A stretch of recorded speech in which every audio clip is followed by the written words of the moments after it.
Jadwal kumpul skuad Garuda jelang persiapan lawan Australia.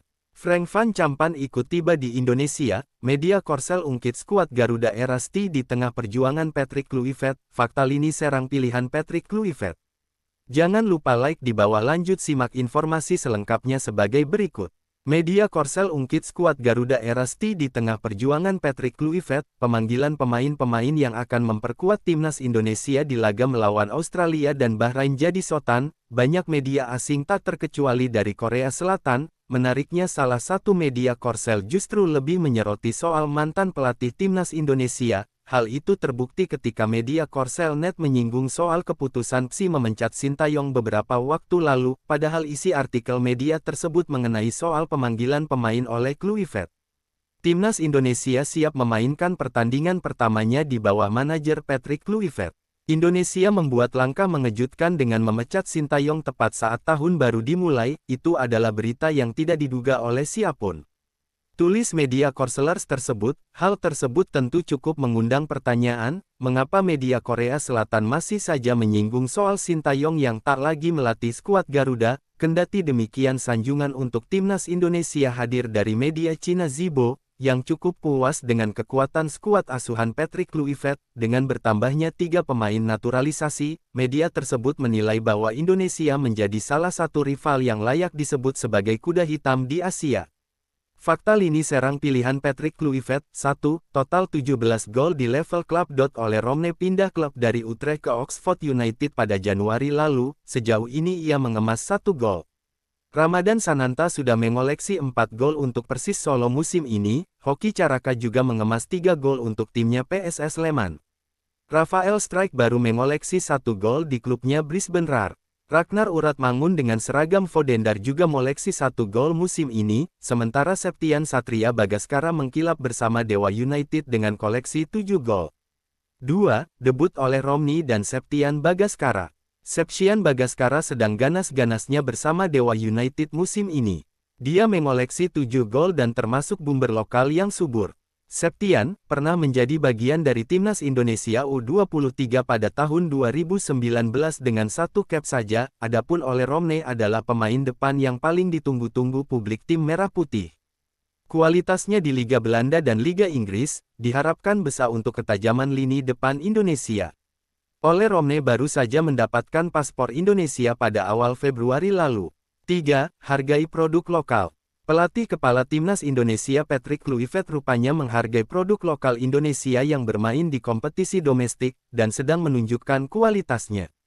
Bagaskara, Hoki Caraka. Dan Ramadan Sananta termasuk pemain produk liga domestik yang dipanggil Patrick Kluivert. Hebatnya dari ketiga pemain itu total mengumpulkan 14 gol sepanjang musim ini di level klub. Ketajaman dari masing-masing pemain ini sangat diharapkan membawa dampak positif untuk permainan dan hasil skuad Garuda nanti. Jadwal kumpul skuad Garuda jelang persiapan lawan Australia, kendati demikian di sisa waktu yang ada bukan tidak mungkin. Patrick Kluivert akan berjumpa dengan Egy Maulana Fikri dan kawan-kawan untuk mempersiapkan pemain lokal lainnya, sementara para pemain yang berkarir di luar negeri sendiri langsung terbang ke Australia, sebab pemain seperti Jay Ides dan Mes Hilgers masih akan bertanding bersama klub masing-masing pada tanggal 16 Maret. Asisten Patrick Kluivert yakni dan Denny Lanzat menjelaskan, bahwa misi menghadapi Australia dan Bahrain adalah meraih 4 poin demi menjaga peluang lolos ke Piala Dunia. Persiapan yang matang dan pemilihan strategi yang tepat menjadi kunci utama dalam meraih hasil terbaik. Denny Lanzat menekankan pentingnya adaptasi cepat dari para pemain dan penerapan instruksi pelatih dengan maksimal. Menurut Denny, tantangan utama yang dihadapi tim adalah waktu yang terbatas.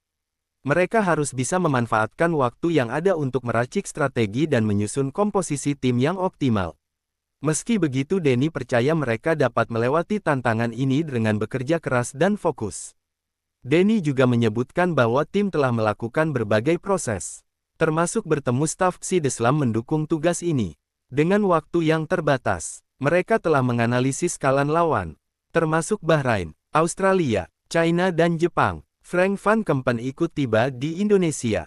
Rumor soal Frank van Campan jadi asisten pelatih U23 berhembus cukup kencang pada akhir Februari tahun 2025. Terbaru salah satu media Belanda Soccernews.nl. menyebutkan bahwa Van Kempen akan datang ke Indonesia pada Rabu pekan ini. Masih dari sumber yang sama, Van Kempen dikabarkan akan jadi asisten pelatih timnas Indonesia U23 karena dorongan dari Gerald Vandenberg. Keduanya akan bahu-membahu di skuad Garuda Muda. Pengalaman Van Kempen juga akan menjadi amunisi tambahan bagi Patrick Kluivert untuk menganalisa lawan seperti Australia dan Bahrain. Terlebih pelatih berusia 53 tahun tersebut juga mengembangkan bakat-bakat muda. Terbukti pengalaman pertama Van Kempen sebagai pelatih adalah ketika menangani Roda JC U19 dan keluar pada 2007 silam, kemudian pindah ke Helmond U21 sempat malang melintang di tim muda. Van Kempen mendapat kepercayaan menjadi asisten pelatih Belanda U20 selama 2 musim dari 2014 sampai 2016. Setelah itu Van Kempen lagi-lagi menjadi pelatih untuk tim kelompok umur, kali ini giliran Sparta Rotterdam U19 serta U21 yang ditanganinya. Van Kempen melanjutkan karirnya sebagai pelatih kepala lagi di Nice Breda U21 pada 2018 sampai 2019. Pada 2019 ia kembali gabung Helmond dengan menjabat asisten pelatih selama 3 musim, kemudian pindah ke VIV Venlo Senior dan bertugas selama 2 tahun sampai Juni tahun 2024 lalu.